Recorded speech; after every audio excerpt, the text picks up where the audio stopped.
মুড়ির গোলাপজাম ঘরোয়া পদ্ধতিতে ঝটপট বানিয়ে নেওয়া যায়। রসে ভরা নরম তুলতুলে মুখে দিলেই মিলিয়ে যায়।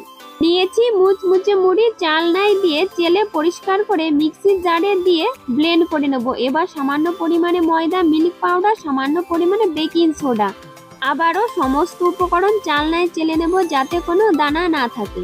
2 চামচ ঘি দিয়ে লিকুইড দুধ দিয়ে ভালো করে ঠেসে ঠেসে মাখবো। মসৃণ একটা ড্র করে নেব। হাতের তালুতে সামান্য পরিমাণে ঘি লাগিয়ে ড্র থেকে লেচি কেটে হাতে গোল করে গোল আকারে শেপ দিয়ে নেব।